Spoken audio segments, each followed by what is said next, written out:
안녕하세요. 경제 읽어주는 남자 김광석입니다. 반갑습니다. 100번째 김광석입니다.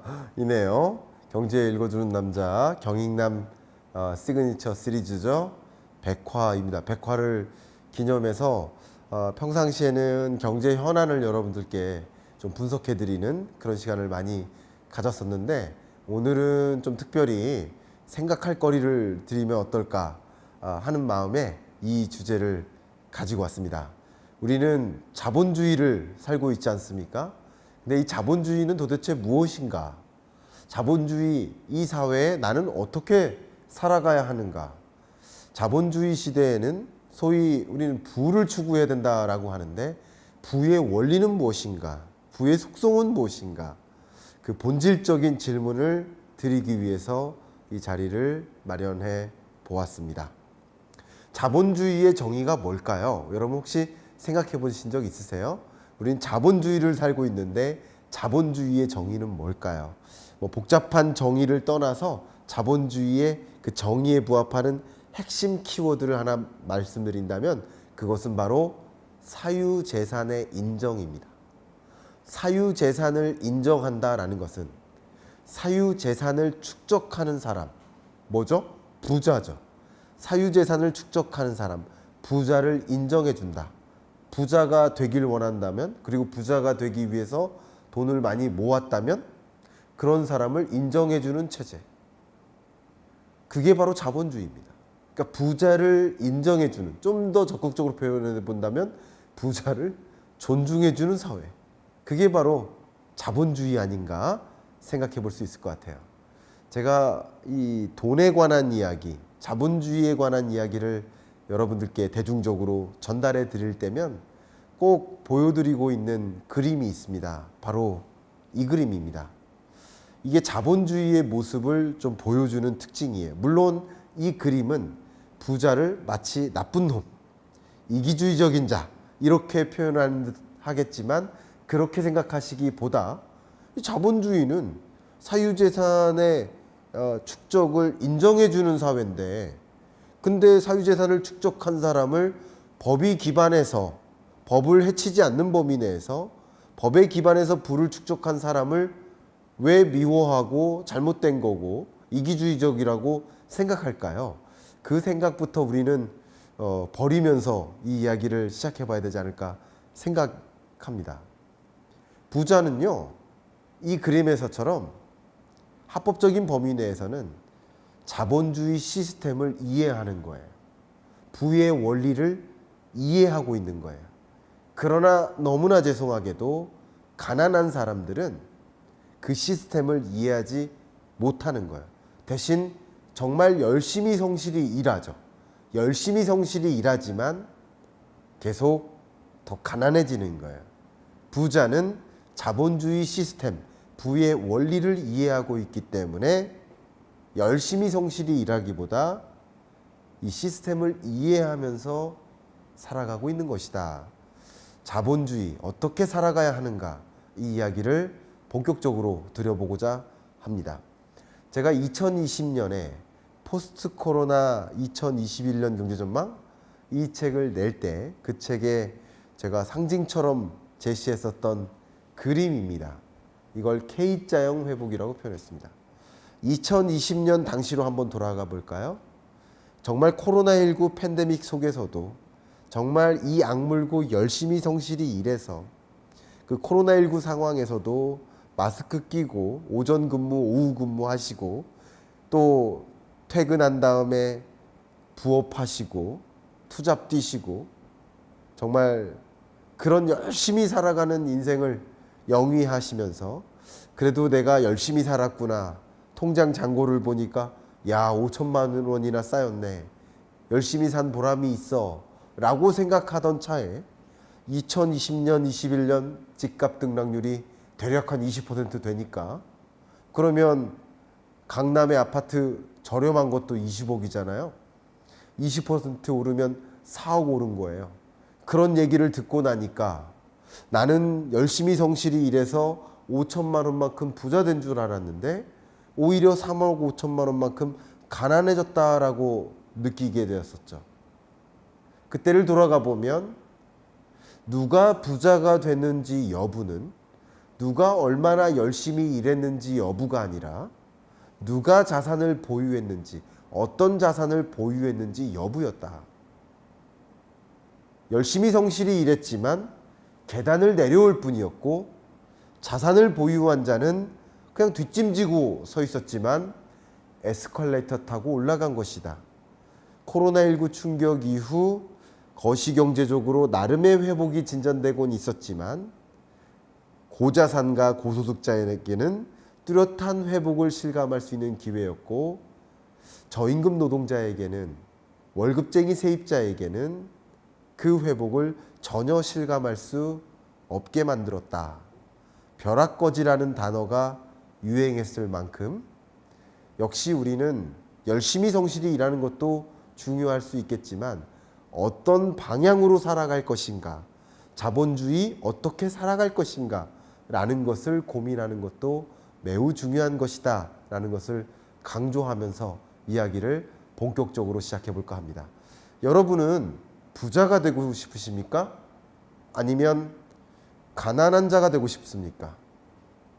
부자, 가난 둘 중에 하나 선택하라고 한다면 많은 분들은 분명 부자가 되기를 원하실 겁니다. 여러분뿐만 아니라 여러분의 자녀는 부자가 되기를 원하십니까? 여러분 자녀는 역시 가난해지기를 원합니까? 내가 설사 가난하더라도 여러분 자녀만큼은 부자가 됐으면 하는 마음, 그 마음이 이 자리에 여러분이 이 경제 읽어주는 남자 이 영상을 즐겨 구독하시는 구독자로 만든 것 아니겠습니까? 그런데 이 부자가 될 수 있는 원리, 부의 원리, 자본주의의 원리를 한번 말씀드려 보고자 합니다. 다소 경제학적인 관점에서 인문학적 해석을 좀 드려보고자 합니다. 자, 보면 어떻게 하면 부자가 될 수 있을까? 부자가 되는 방법은 경제학적인 관점에서는 크게 네 가지밖에 없습니다. 이 네 가지 다 소득이에요. 네 가지 종류의 소득을 모은 것이 소위 말하는 재산이 되겠죠. 그 사유재산을 많이 축적한 사람이 부자가 되니까 재산을 어떻게 축적하냐? 네 가지 소득 경로를 가지고 축적한다. 그럼 첫 번째 경로가 뭡니까? 바로 근로소득. 두 번째가 사업소득. 세 번째가 재산소득. 네 번째가 이전소득입니다.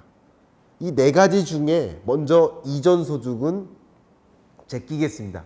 이전소득은요, 크게 공적 이전소득과 사적 이전소득으로 나뉘는데요. 공적 이전소득은 가장 대표적으로 여러분이 기초노령연금을 받으신다든가, 나라에서 코로나19 때 재난지원금 받으신다든가, 이렇게 이전된 거, 이렇게 공적으로 받는 돈, 그게 이전소득의 개념입니다. 공적 이전소득 외에 사적 이전소득도 있죠. 아마도 길 가다가 이렇게 주우면 사적 이전소득이 되겠죠. 근데 이전소득 가지고 부자가 된다 라는 생각은 많이들 안 하지 않습니까? 그래서 이전소득은 먼저 제끼도록 하겠습니다. 나머지 소득 세 가지로 집중해 보도록 하겠습니다. 먼저 근로소득입니다. 저는 오히려 근로소득을 강조하고 싶습니다. 여러분이 바라시는 부자, 혹은 여러분이 여러분의 자녀가 부자가 되기를 원하신다면 그 자녀는 어떤 부자가 되기를 원하시는가? 아마도 자기 일 열심히 잘하고 사회에서 인정받고 정말 사회에서 필요한 존재이고, 김연아 선수는 아니죠 지금은, 손흥민 선수나 이런 훌륭한 인재들처럼 사회로부터 인정받고 존중받고 그러면서 근로소득을 많이 영위하고 또 그러면서 부자가 되는 그런 경로를 꿈꾸지 않습니까? 그게 아니고도 소득 상위 10%의 고소득층이 되고 또 많은 사회 계층에서 요구하는 그 일자리를 내가 갖게 됨으로써 나는 부자가 될 수 있는 거예요. 결과적으로 제가 여러분께 강조하고 싶은 것은 부자가 되기 위한 그 원리, 첫 번째 원리는 아마도 나의 가치를 끌어올려라 입니다. 나의 가치를 끌어올리지 않고 내가 근로소득이 상위 20%가 안 되는데 하위 20%인데 그러면 나는 투잡 뛰면 되고 쓰리잡 뛰면 되고 그러면 되지 않느냐? 그럼 끊임없이 일만 하고 일을 더 많이 하고 그러면 정말 부자가 될까? 여러분 혹시 자문자듭 해봐 주시길 부탁드립니다. 더 많이 일하면 부자가 될까? 그건 분명 아닐 거라고 생각을 할 수 있고 분명 한계가 있을 것이고 그 더 많이 일해서 부자가 되기를 희망하시는 분들 입장에서도 상식적으로 25시간, 30시간 일할 수는 없는 것이기 때문에 그냥 단순히 더 많이 일해서 부자가 되는 것은 한계가 있다. 나의 가치를 끌어올려라. 특히 20대, 30대 이 청년층 또 사회초년생 여러분들이라고 한다면 뭐 투자해서 돈 벌고 이런 걸 집중하시기보다는 어떻게 하면 나의 가치를 끌어올릴까? 어떻게 하면 사회에서 또 미래 사회에서 필요한 그런 역량을 내가 확보할까? 그래서 더 의미 있는 인재가 될까? 그런 것을 고민하면서 그런 관점에서 경제 공부를 해 나가셔야 됩니다. 앞으로 미래 경제는 어떻고 유망한 산업은 무엇이고 어떤 미래 역량이 필요한 것인지 그런 것을 끊임없이 탐구하면서 그런 역량을 갖춰나가는 과정. 그렇기 때문에 중학생, 고등학생, 대학생 여러분들도 경제 공부를 해야 하는 것입니다. 그 이유는 주식 투자에서 부동산 투자에서 돈 버는 게 아니라 나의 가치를 끌어올리기 위해서 어떤 방향으로 나의 역량을 개발할까 이런 관점에서 그리고 그게 부의 원리일 것이다 이 말씀을 드려봅니다. 두 번째는 근로소득 다음이죠. 바로 사업소득입니다. 사업소득도 역시 부자가 될 수 있는 경로예요. 여러분이 존경하는 여러 기업인들 보십시오. 그런 분들이 소위 사업을 통해서 사업소득을 영위함으로써 부자가 된 경로에 놓여 계신 분들인 거예요. 이해가시죠? 근데 이 사업소득자는 소위 조직을 운영하는 거고요. 나 혼자 일하는 것이 아니죠. 조직을 운영하는 거예요. 그 사업소득자, 이런 경영자들의 마인드는 모든 그 부문별 역량을 다 갖출 수는 없거든요.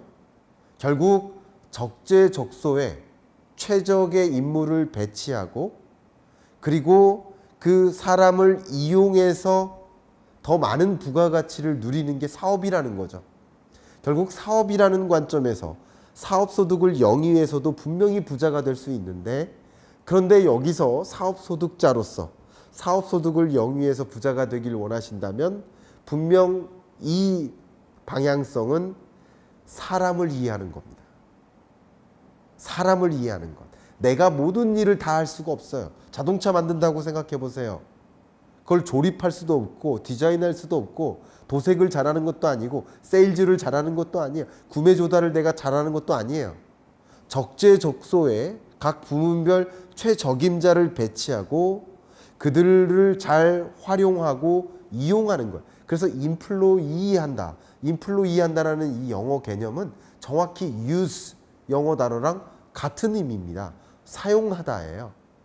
결과적으로 사업소득을 영위해서 부자가 될 수 있는데 그런 관점에서는 나의 자질을 확인해 본다거나 아니면 내가 좀 어떤 기업의 대표가 돼서 경영자가 돼서 부자가 되고 싶어 하는 그림을 그리신다면 아주 좋은 방향인 거죠. 그런 관점에서 고민하신다면 나는 사람을 이해하고 있는가? 사람과의 관계를 잘 형성하고 있는가? 또 내가 리더로서 이들의 존중을 받고 내가 가고자 하는 방향을 제시할 때 잘 이렇게 따라올 수 있게 할 수 있을까? 라는 것을 고민하면서 또 부자가 될 수 있는 경로를 생각해 볼 수 있겠다. 이 말씀 드리겠습니다. 근데 아마 대부분의 경제를 공부하시는 여러분들은 사업소득이거나 근로소득을 차치하고 전체 근로소득 혹은 사업소득자 중에서 상위 10%, 상위 5% 그 정도에 부합한다면 사실은 굳이 투자하지 않아도 돼요. 그 소득만 영위해도 충분히 부자가 되는 경로에 놓이게 된 겁니다. 그런데 제가 사람들을 만나보면 오히려 상위 5% 고소득층, 고자산가, 소위 VVVIP, 증권사, 보험사, 은행사, 이들의 VVVIP, 이들의 경우에는 오히려 재테크에 더 민감해요. 오히려 경제 공부의 현안이에요. 앞으로 어떤 자산의 가치가 더 상승할까를 놓고 끊임없이 고민해요. 앞으로 금리가 올라갈까 떨어질까를 놓고 끊임없이 고민합니다. 그러니까 결과적으로 근로소득, 사업소득을 영위해서도 부자가 될 수는 있지만 상위 5%의 경우에는 가능하겠지만 안타깝게도 상위 5%를 제외한 나머지 절대 다수는 소득의 증가 속도가 자산 가치의 증가 속도보다 느리기 때문에 그냥 내가 열심히 성실히 일하면 나는 열심히 성실히 더 가난해진다 라는 것을 이해해 보실 필요가 있겠다. 그런 관점에서 우리는 소위 세 번째 소득, 재산 소득에 대한 관심을 가져갈 필요가 있겠다라는 말씀 드려봅니다. 세 번째, 이 재산 소득은 여러분 잘 아시겠지만 주식 투자를 해요. 배당을 받죠. 은행에 저축을 해요. 이자를 받죠. 이게 다 재산 소득이에요. 결과적으로 정말 많은 절대적인 다수가 경제를 공부하는 이유는 소득의 증가 속도가 자산 가치의 증가 속도보다 느리기 때문에 그냥 막연히 성실히 일하면 나는 더 가난해질 수밖에 없구나 라는 것을 자각하시고 앞으로 어떤 자산 가치가 더 높게 형성될까를 질문하고 답변을 찾기 위해 경제를 공부하고 계시다라고 생각을 합니다. 저도 정말 올해 6년째 경제 전망서를 준비해 오고 있는데요. 저는 2050년까지 경제 전망서를 쓰기로 독자분들과 약속을 한 상태지만 경제 전망서를 발간하는 그 여러 가지 이유 중에 하나는 이런 달라지는 경제 여건을 들여다보고 기업이 어떤 경영 전략으로 대응을 할까, 달라지는 경제 환경을 보면서 우리 정부는 어떤 경제 정책으로 잘 돌파구를 마련할까 하는 것을 제안하기 위함인데, 가계, 재테크 관점에서의 경제 전망은 앞으로 어떤 자산의 가치가 더 높게 형성될까를 그려보는 일이다. 앞으로 어떤 자산의 가치가 더 높게 형성될까? 그 높게 형성된 자산을 나의 소득의 일부와 바꾸는 노력. 그게 뭡니까? 그게 재테크죠. 재테크가 뭐라고요? 소득을 자산과 바꾸는 것. 나의 소득의 일부를 자산과 바꾸는 게 재테크인데, 그죠? 주식, 부동산, 채권, 제가 그 전에 추천해드렸던 원유 선물, ETF 할 것 없이 수많은 어떤 자본 자산과 나의 소득을 바꾸는 게 그게 재테크인데, 재테크를 잘하는 건 뭐예요? 앞으로 올라갈 자산과 바꾸는 거 아니겠습니까? 그게 경제 전망이 필요한 이유라고 볼 수 있겠죠. 자, 여러분, 올라갈 것입니까? 아니면 내려갈 것입니까? 그냥 성실히 열심히만 살면 부자가 될 수 있을까요? 그런 계층도 일부 계시겠지만 대부분의 경우에는 그렇지 않다. 그러면 어떤 자산에 올라탈 것인가, 돈이 돈을 벌게 할 것인가를 놓고 고민을 하셔야 될 텐데, 그게 바로 재산소득을 가지고 이 재산을 축적하는 부자가 될 수 있는 방법인 것이다. 네 가지 소득 관점에서 그 방법론을 말씀드렸습니다. 그래서 우리는 경제를 알아야 됩니다. 경제의 순환 주기를 이해해야 됩니다. 지금 경제가 확장 국면인지, 둔화 국면인지, 침체 국면인지, 그리고 회복되는 국면인지 경기의 순환 주기를 이해해야 되고요. 그 경기 순환 주기에 맞게 나의 포트폴리오를 관리해 나가야만 합니다. 가장 대표적인 예를 보면 빨강색이 경기의 순환 주기예요. 경기의 순환 주기를 이해할 수 있는 가장 대표적인 지표가 광공업 지수, 서비스업 지수, PMI 지수 이런 거죠. 혹은 경제 성장률을 가지고 확인할 수 있습니다. 근데 그것보다 선행하는 게 뭐죠? 바로 주식시장, 채권시장, 환율시장이죠. 그것보다 후행하는 게 뭐죠? 부동산시장, 고용시장. 결과적으로 경기의 순환주기를 이해하고 각 자산시장, 자본시장의 특징을 규명진 다음에 경기의 순환주기에 앞서서 주식에 들어가거나 경기의 순환주기에 뒤서서 부동산에 들어가거나 이런 관계를 규명해 나가면서 올바른 포트폴리오를 구성하는 것, 이게 경제를 알아야 하는 이유입니다. 제가 22년 10월에 2023년 경제전망서를 발간하면서 23년 중반 정도가 되면 미분양 주택 건수가 정점을 찍고 다소 해소되고 또 주택 거래량이 다소 늘고 그리고 매매 가격 상승률이 계속 마이너스이다가 이제 0을 통과하는 지점을 만나게 될 가능성이 높다. 그래서 상반기 중에는 집값이 계속 조정될 테니 성급하게 가격 떨어졌다고 냉큼 사는 일이 아니라 좀 천천히 사셨으면 좋겠다. 근데 하반기에는 내 집 마련의 시점이 도래하는 것이 아닌가 하는 의견을 드려왔습니다. 그런 것도 우리 한국 경제를 놓고 봐도 23년 경제가 지독히 어려워요. 지독히 어려운 거 맞습니다. 그러나 1, 2분기보다 3, 4분기가 조금 좋아요. 경기 바닥을 찍고 다소 회복된, 회복이라고 표현하기 어렵지만 그래도 1, 2분기보다는 나은 모습으로 전개되는 변곡점 지점에 있어요. 그러니까 이 변곡점 지점에 경기의 바닥을 찍고 변곡점을 맞이하죠. 물가라는 지표는 정점 찍고 하향 안정화돼서 목표 물가에 부합하게 떨어지죠. 세 번째, 금리는 추가적인 인상이 하반기 중에 끝나죠. 라스트 댄스죠. 다 변곡점이에요. 역시 미분양 주택, 부동산 시장으로 들어가 보면 미분양 주택 건수도 7만 5천 호 정점을 찍고 이제 완만하게 해소되는 흐름이었죠. 주택가격 전망 CSI도 계속 100 밑이었다가 100을 통과하죠. 그 밖에도 경매지수도 하향 안정화되다가 소폭 상승 반전하죠.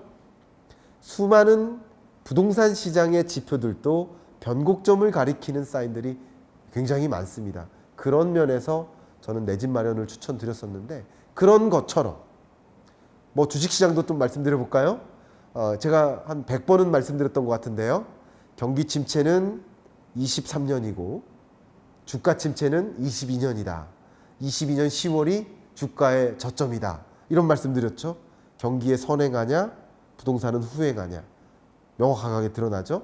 이렇게 경기 순환 주기를 이해하고 각 자본시장 자산시장의 특징을 규명진 다음에 그 시대 그 국면에 그 사이클에 걸맞는 포트폴리오를 구축한다면 여러분이 잃지 않는 투자를 할 수 있지 않을까.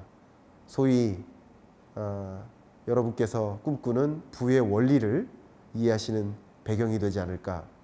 제가 매년 책을 발간하고 있고 이 경제 읽어주는 남자의 15분 경제 특강 이 책의 그 프롤로그를 강의로 하면 바로 오늘과 같은 이 강의가 될 것 같은데요. 그 목적 자체가 이 책을 통해서 정말 앞이 안 보이는데 이 책을 통해서 그 벽 뒤를 볼 수 있는 계기가 됐으면 좋겠다 하는 마음으로 책을 집필했었거든요. 여러분께서 이번 100번째 경익남 시리즈를 통해서 자본주의를 조금 이해하고 부의 원리를 좀 가늠하실 수 있는 계기가 되셨기를 바라고 마지막으로 이 사파를 보여드리면서 마무리할까 합니다. 제가 정말 좋아하는 그림입니다. 보신 것처럼 이 그림은요 4명의 맹인이 한 명의 안내를 받고 있는 모습이에요. 1568년에 그려진 독일 그림입니다.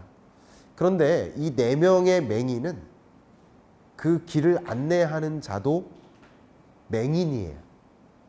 내가 눈을 감고 있으면 나를 안내하는 자가 눈을 감고 있는지 눈을 뜨고 있는지도 모르는 거죠. 내가 눈을 떠야 나를 안내하는 자가 옳은 길을 안내하는지도 확인할 수 있다는 거죠. 정말 정보의 홍수 속에 어떤 글을 읽을까, 어떤 책을 읽을까, 어떤 유튜브를 볼까, 어떤 인플루언서의 말을 들을까 라는 것을 고민하는 이 시대에 적어도 내가 경제의 언어를 장착하고 경제를 읽는 능력을 보유하고 그리고 그 진위를 구분하면서 누구의 말을 들을까, 어떤 글을 읽을까라는 것을 생각하실 수 있는 그런 스스로의 여러분이 되시기를 바라는 마음이고 제 이 경제 읽어주는 남자 시리즈도 그런 마음으로 앞으로 지금 100회지만 앞으로 남은 200회 또 앞으로 남은 1000회까지 끝까지 달려갈 수 있도록 하겠습니다. 이상 마무리하겠습니다. 감사합니다.